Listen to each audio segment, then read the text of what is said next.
Hello and welcome to the Aviation Briefing with me, William Hallowell. In this podcast series, I speak with media and industry guests about the biggest stories and topics in aviation. Today, I'm joined by Andrew Schmertz, who is the CEO and founder of Hopscotch Air, and we're going to be talking about something a bit different on this podcast today. We're going to be talking about electric vertical takeoff and landing aircraft and the future of travel. Obviously, this is new territory for this podcast.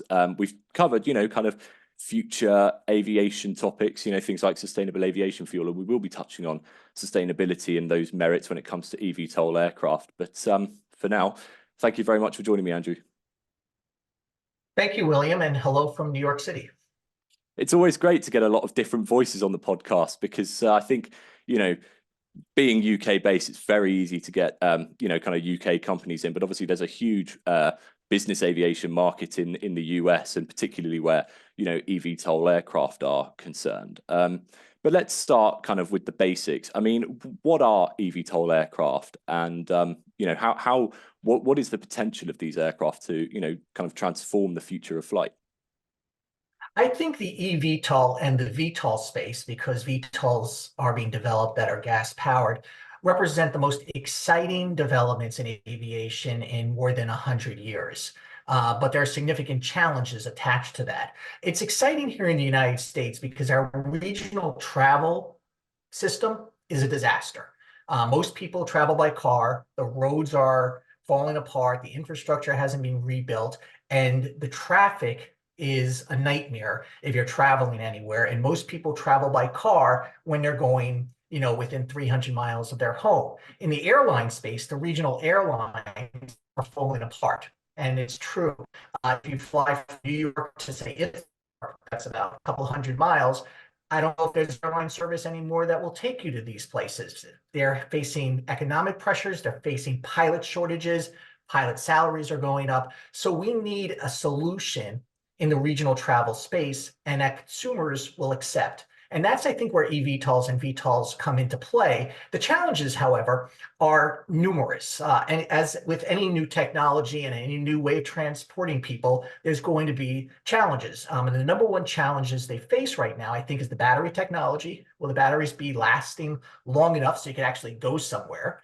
There's an infrastructure issue. When the eVTOLs land, they have to be recharged. Now, the airports are looking at putting charging stations on the ground at the airports, but the purpose of eVTOLs and VTOLs is to get away from the airports. So I don't know if that solution is going to work. There's regulatory issues, and there's finally consumer acceptance. Will passengers get on board these machines? But it is an exciting space. I should tell you that I also do work for a VTOL company that's a gas-powered vertical and takeoff landing company called Transcend Air. They believe that the battery technology is not going to be ready for the number of years that companies are saying that it will be, but their machine can be built today and they'll transition to electric aircraft in the future. As for your question as to what eVTOLs are, they're electric powered vertical and takeoff landing aircraft, similar to a helicopter, but they're designed to be faster and more efficient and cheaper to operate. So in your view as, someone who's involved in the business aviation industry, I mean, where, for example, does, Hopscotch Air kind of see the role of eVTOL in your, kind of future operations and what you offer to customers at the moment? We're the ideal company when you're looking for where eVTOLs or VTOLs will fit into the space because we provide regional on-demand transportation. We use Cirrus aircraft, which are four-seater piston aircraft, so they're efficient, they're less expensive than traditional jet charter models, certainly, and we fly regionally. So our average trip length from New York or Boston or New Jersey is about 300 miles, mostly to Cape Cod, Nantucket, the vacation end of the market. So we are actively looking at not just eVTOLs, but electric aircraft as well. Those are fixed wing aircraft because we believe that's where the market is eventually going to be heading, maybe 5 years and maybe 10 years and maybe 40 years down the road. So we're looking at all of these options to match what our business model is, which is to take people distances in that 300-mile range for them to travel regionally. And in the United States, by the way, that is about 75% of air travel is regional. And in terms of, the kind of challenges ahead, I know one thing you mentioned was infrastructure, which is something I want to move on to. But in terms of, the technological advancements and challenges that, need to be overcome. I mean, you mentioned, battery size as kind of being a kind of a significant challenge at the moment. I mean, would you say that's kind of the predominant, the prevailing kind of challenge at the moment that the industry needs to kind of wrap its head around before it starts to think more about infrastructure and all the other elements that I'm sure we'll touch on soon. Sure, because if you can't get the batteries to the point that they can work for this business, everything else falls apart, right? So they have to solve the battery issue. And I'm not an engineer, but there's something called Moore's Law, which is the rate of battery improvement over each year. And that tends to be static historically. Now, companies like Joby and Archer, which are the two largest, I believe, eVTOL manufacturers in the United States, say they can overcome that problem and that they're working to do so. Maybe they can. I don't know. There's a lot of investors who believe they can, but that is going to be the biggest challenge to getting these machines up and running because no one is going to fly. They're talking about urban air mobility. They're talking about flying from the Hudson River in New York City to the East River, New York City. That's about a 2 mile distance. I don't think people are going to be taking these aircraft for those trips. I don't think New Yorkers are going to accept that. All these machines flying over their heads. The real challenge is getting people to fly from, let's say, New York to Boston, or New York to Cape Cod and Nantucket, or New York to Washington. And for that, you're going to need the battery powers to not only take you there, but if you can't recharge, to bring the aircraft home. And in terms of, kind of short haul versus long haul, I think one thing that kind of stands out to me at the moment is, when we're talking about, things like the battery, from my perspective, it seems often that we're talking about eVTOL in the realms of, kind of short haul or, like you say, kind of a few hundred miles. But I mean, what is the potential for these aircraft? Could we see them doing, kind of intercontinental, flights? I mean, specifically, if we were looking at, say, Europe, where, you're not covering as much ground, but you could be looking at going from Europe to Asia or Africa, for example. Theoretically, but I think that is a long way off. I think it's going to take a very long time to develop battery technology, and the airlines clearly don't think that's going to come anytime soon because they moved on to things like sustainable aviation fuel, SAF, and biofuels. And there's been some successful flights, by the way, with biofuels. These are all environmentally more friendly fuels that the aviation industry is going to move to. Sort of the electric equation, I think, is not going to be ready for prime time to take people long distances. And we're seeing these challenges, by the way, in the auto space. There's been a big push, certainly here in the United States, to get people into EVs. There's a lot of excitement. A lot of people plunk down $20,000 more for an EV car than they would with a comparable gas-powered car. They're discovering that the advertised distance that you can go on the batteries may not be living up to what was advertised. And that's going to be a disappointment. And that's to be expected. It's new technology. But you're going to take some steps forward and you're going to take some steps back in the development of the technology. So I think what they're working on right now is probably the right space first. So those are the kind of technological challenges at the moment. But in terms of infrastructure, that strikes me as probably being one of the biggest barriers moving forward. You mentioned SAF, and as someone who is kind of regularly reporting on where sustainability is concerned in the aviation industry, we have a lot of talk about electrification, in things like the ground support equipment area and that sort of thing. But from what I've heard from industry players is having that lack of infrastructure is a significant barrier. And I was talking to someone who is part of a company that manufactures, electric fixed wing aircraft. And he was saying that at the moment, we are to kind of circumvent this lack of infrastructure. We're having to sell the chargers to accommodate the aircraft to people who buy them. And they are frustrated by that because they see that as, we are an aircraft manufacturer. It's not our job to kind of facilitate the infrastructure, but they're having to at the moment because there isn't that infrastructure there at airports to accommodate their aircraft.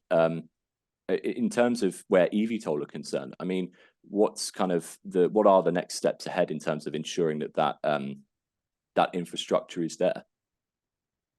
So I've been part of some meetings on this, actually. The National Air Transportation Association, NATA, which represents Part 135, which is in the United States charter companies, has been talking about this issue.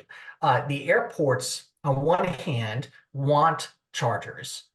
They want to be forward-thinking in this area. There are technological issues because a power plant on an airport could be potentially dangerous. So they're trying to figure out how to build that so it's not dangerous and safe. It's also against the business model of your typical fixed FBO. Um, FBOs make most of their money by selling jet fuel. Selling electricity, they're going to be making a lot less money. They're probably going to have to evolve. I mean, jet fuel isn't going away, so they probably can, live on, but they need to adopt this technology because the FBOs are where the fueling takes place when the aircraft lands. And if it's chargers, they have a question of how much can you get for the electricity. So there's both the technological issue and then there's the economic issue. And what will drive that is wide public acceptance of these machines, whether fixed wing or whether eVTOLs. If a bunch of them start showing up, there's going to be players who are going to want to service them.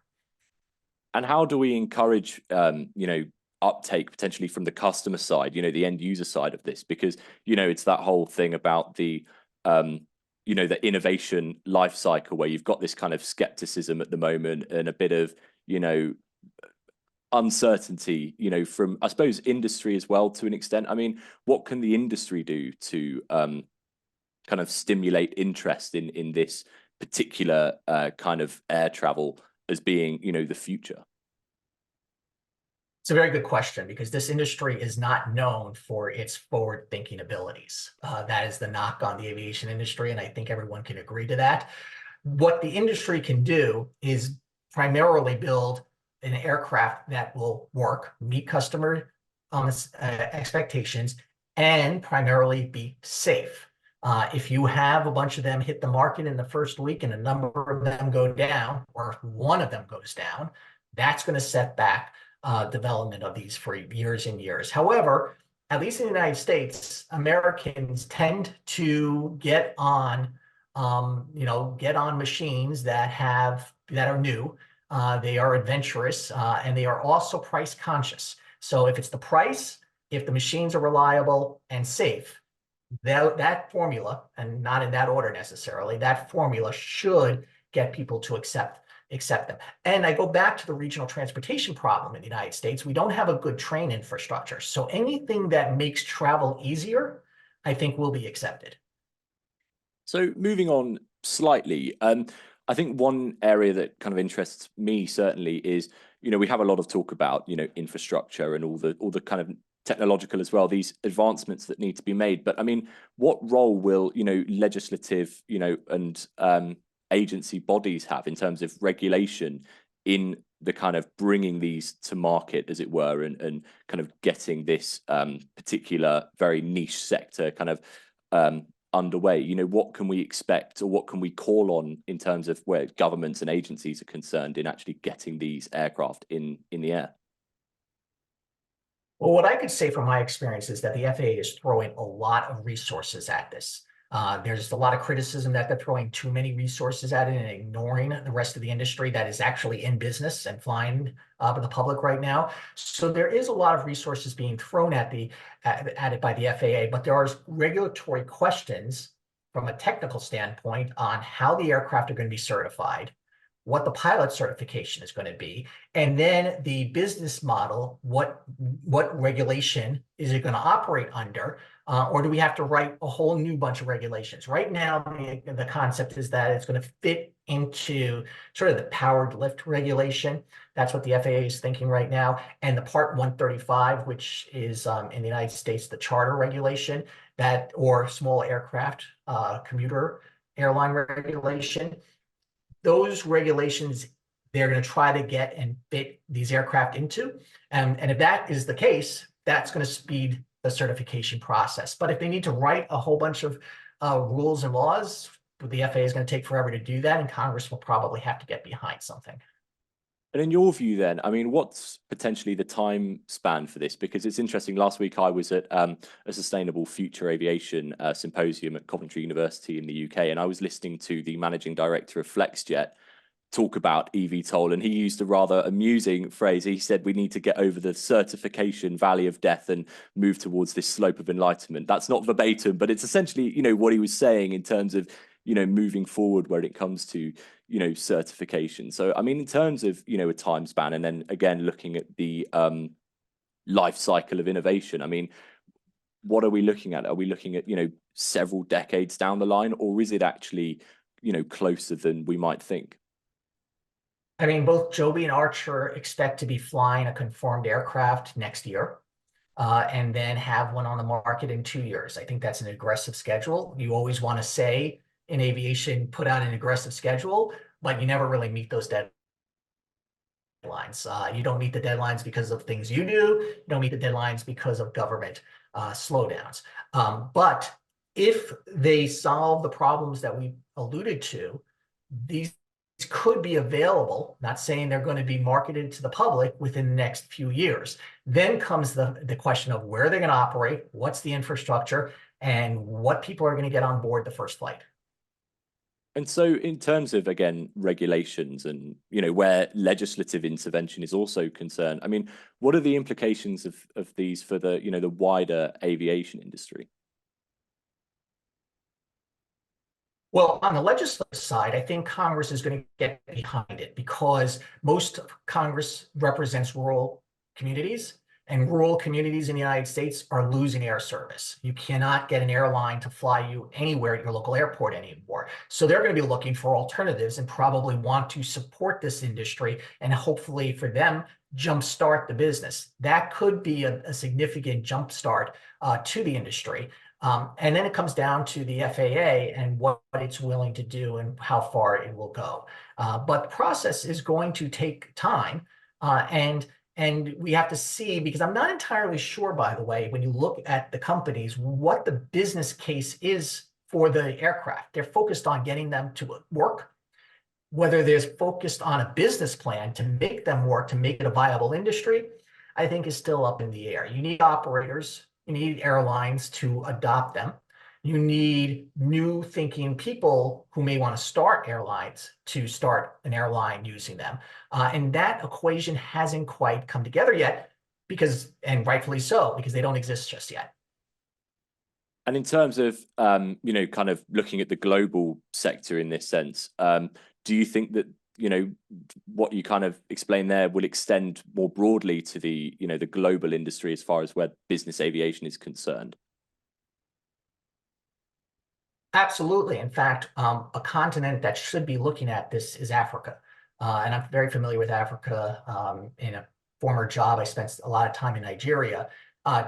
Flying anywhere between countries, intra-countries is extremely challenging throughout the continent. Every country has its own, challenges within there, but there's no real good regional transportation options at many of these countries. And you have a rising middle class on the African continent. So if these companies aren't looking at Africa, I recommend that they look at Africa because I think those could be early adopters for this, for the industry and for the technology. Because, traveling, let's say from Lagos to Nairobi is expensive, and the schedules are uncertain. If you can provide a better alternative, people will accept that. So you think there's actually quite a huge market for this in Africa then, which that's really interesting, in my perspective, because I think when we talk about eVTOL, I think there's certainly a very kind of big emphasis on North America, Europe as well, perhaps potentially, the Middle East. But I mean, you think that to the same extent that, these companies should be looking at Africa and saying, well, look, there is a huge, potential here in terms of, kind of future aviation.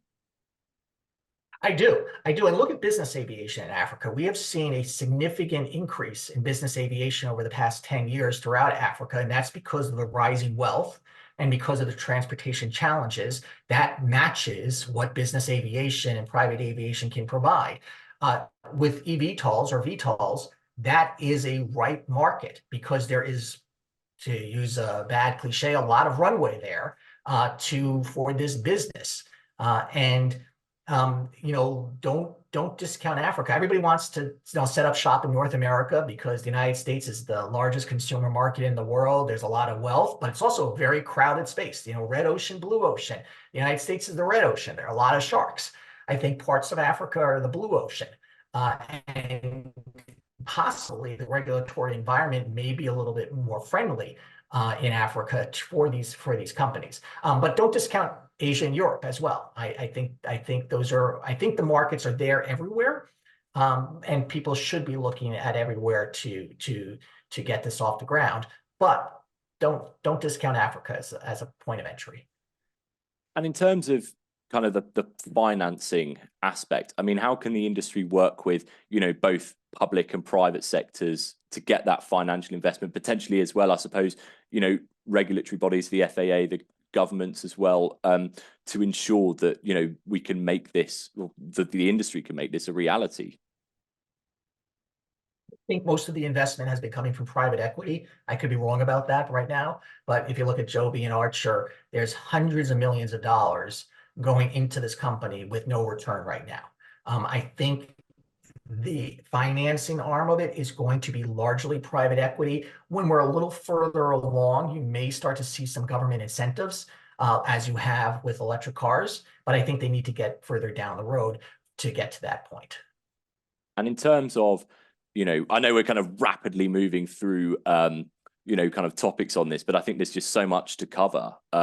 I suppose one thing we haven't really talked about so far is the sustainability aspect, and regular listeners of this show will know that, we've covered this quite a bit. We've looked at SAF quite a bit, but in terms of, the impact that eVTOL could have in terms of, reducing emissions and decarbonising the industry as we're looking towards this 2050 target and this kind of emphasis on going electric as well. I mean, is this likely to also have a significant impact on the industry's kind of move away from, traditional jet fuel and reducing emissions as well? It comes down to, in my opinion, if these aircraft will take drivers off the road. The main point of pollution is the automobile. It's the main killer of Americans. It's Frank's one of the top reasons Americans die is they get killed on the road.